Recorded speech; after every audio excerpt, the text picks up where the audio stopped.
बहुत जल्दी मैं मदरसा फाइल भी लेकर आऊँगा।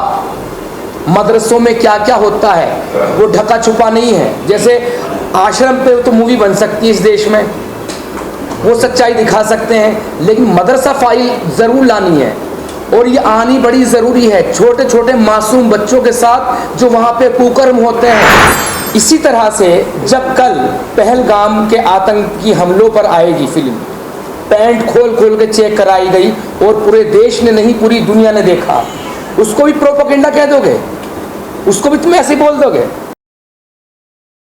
जिस तरह से कश्मीर फाइल के ऊपर बैन लगाने की मांग चल रही थी और फिर उसके बाद कश्मीरी फाइल के बाद फिर अपनी ये जो आई थी केरला फाइल, इसके ऊपर मांग चल रही थी। जैसे वो हम दो हमारे 12 क्या वो फिल्म उसको बैन कर दिया गया। इस तरह से बहुत सारी चीज़ें बैन कर दी गई और बैन लगातार करती जा रही है। तो अब मेरा एक सवाल है, दर्जी कन्हैया लाल जी जो थे, क्या उनको मारने वाले मंगल ग्रह से आए थे? क्या उनको मारने वाले किसी और ग्रह से आए थे? मंगल ग्रह से आए थे, चंद्र ग्रह से आए थे, किस ग्रह से आए थे, या प्लूटो से आए थे? तो ये सवाल अपने आप में सवाल बनता है, ठीक है। और जैसे इन भाई ने मेहनत करके, अमित जी ने फिल्म बनाई उदयपुर फाइल, उसमें एक सच दिखाया, पूरा एक सच दिखाने की कोशिश की और उस फिल्म की स्क्रीनिंग भी हुई। ऐसा नहीं चोरी छुपे हम लेकर आ गए कोई चीज़ ही, ये तो बस ला कर रख दिया अचानक से। स्क्रीनिंग हुई, बाकायदा सब ने देखा। उस दिन कपिल सिब्बल वगैरह सब ने देखा, लेकिन अगले दिन से हंगामा कर देते हैं फिल्म देखने के बाद। मोर्चे पे एक कमेंट नहीं पास करते, एक कमेंट नहीं करते कि हाँ ऐसे ऐसे ये वजह थी, ये बात है भाई इसमें। अगले दिन केस फाइल कर देते हैं, जैसे कि 11 तारीख को इसी को रिलीज होने वाली थी। अब एक बात बताइए, इसी तरह से जब कल पहलगाम के आतंकी हमलों पर आएगी फिल्म, पैंट खोल खोल के चेक कराई गई और पूरे देश ने नहीं पूरी दुनिया ने देखा, उसको भी प्रोपेगेंडा कह दोगे? उसको भी तुम ऐसे बोल दोगे? भाई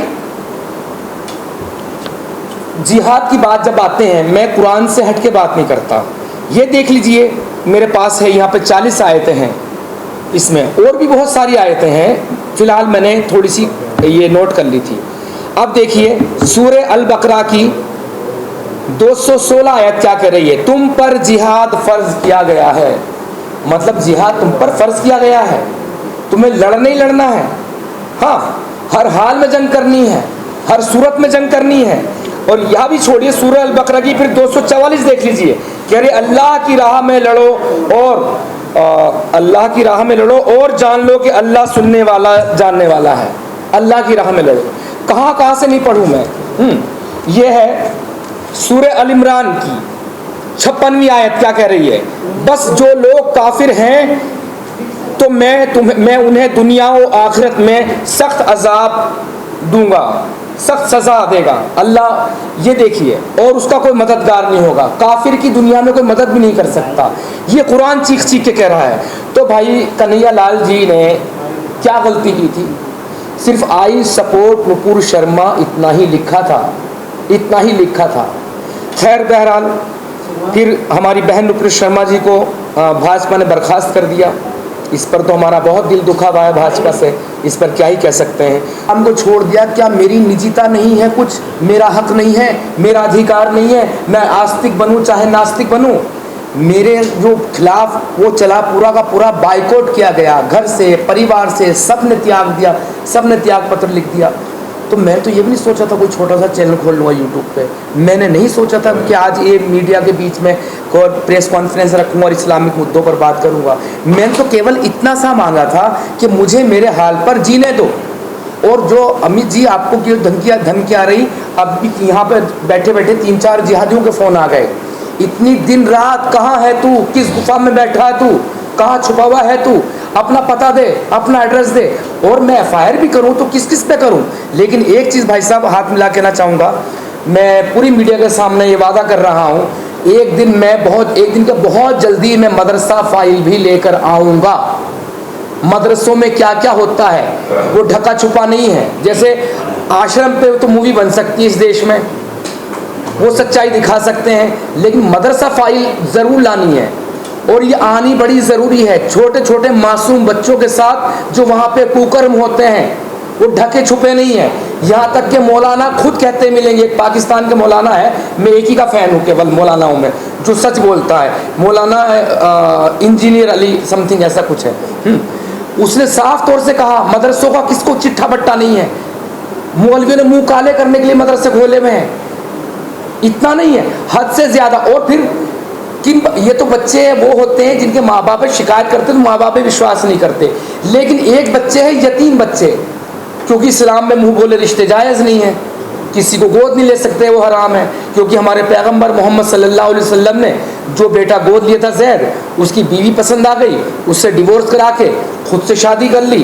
तो सूरह अहज़ाब की 40वीं आयत में आ गया मोहम्मद तुम मर्दों में से किसी का बाप नहीं है, तो गोद लेना तो हराम हो गया। तो वो बच्चे ख़ास तौर से जिनके माँ बाप नहीं हैं, कोई रिश्तेदार नहीं है, यतीम खाने मतलब अनाथालय उसमें पड़े हैं, वो बेचारे शिकायत भी करेंगे तो कहाँ करेंगे, वो शिकायत करेंगे भी तो किससे करेंगे। बहुत जल्दी मैं इंशाअल्लाह ताला मदरसा फाइल भी लेके आऊँगा। और ये जो फिल्म पर रोक लगा दी तो फिर सेंसर बोर्ड ख़त्म कर देना चाहिए, एक कोर्ट में ये भी केस डालना चाहिए, सेंसर बोर्ड ख़त्म करो, इसी कोई अहमियत ही नहीं है। सर ये जो प्रकरण है ये काफी खूबियों का खुला नंगा प्रदर्शन मानते हैं आप? जो ये प्रकरण चल रहा है देखो बैन लगाने का, तो ये काफी खूबिया का खुला और नंगा प्रकरण है सर ये? नहीं, जैसे अब फाइन तो कुछ भी लगा देते हैं, जैसे कि हमारे वसीम रिजवी साहब ने 26 आयतों पे 26 बहुत कम कोर्ट की थी, लगभग 250 जगह पे कुरान में कत्ल क़िताल की बात आई है। हाँ, तो उन पे क्या किया, 50,000 का फाइन लगा दिया। अब मैं जाऊं सुप्रीम कोर्ट में डाल लूं, क्या पता मेरे पास ऊपर 10-5 करोड़ का लगा दें। हम तो इस्लाम छोड़ने के बाद रोटी रोजी भी चली गई, कोई खुल के कोई कारोबार नहीं कर सकते, खुल के घूम तक नहीं सकते, पूरी आज़ादी ख़त्म हो गई। किसी निमरोज़ आलम फाइल भी अब बन सकती है, कब मार दे जाऊँ, कहाँ गला काट दे जाऊँ, कुछ पता नहीं है, हैं भाई। इतना सवाल है, सबने गला काटा, पूरे देश ने देखा। हमारी न्याय व्यवस्था ये है, उन हत्यारों की जमानत हो गई, ये डूब के मरने का मकाम है, ये डूब के मरने का मकाम है जो साबित है। ये रहा गला काटते हुए, ऐसे को बीच चौराहे पे फांसी देकर, ये जो कहते ना हम उनके साथ है कन्हैयालाल जी के, और अब यही इनकी तरफ से आ रहा है, बीच चौराहे पे फांसी देकर सुअर के साथ दफनाया जाए, इनको सुअर के साथ दफनाया जाए। मगर आप देखेंगे APJ कलाम साहब के जनाजे में लोग नहीं थे, लोग किनके जनाजे में थे, अफजल गुरु के जनाजे में थे लोग, एक आतंकवादी के जनाजे में थे लोग, जो हमारे सुप्रीम कोर्ट पे हमला करने वाले के जनाजे में थे जितने लोग, उनकी तो जनाजे की नमाज तक पढ़ाने के लिए कोई तैयार नहीं हो रहा था APJ कलाम साहब की। कोई नमाज पढ़ाने तक के लिए तैयार नहीं था, क्योंकि काफिर थे वो। गलती उनकी इतनी सी थी, उन्होंने देश का विकास किया, देश को मिसाइल दी, परमाणु बम दिए, जो भी चीजें मजबूत बनाया, उनका केवल इतना सा दोष था।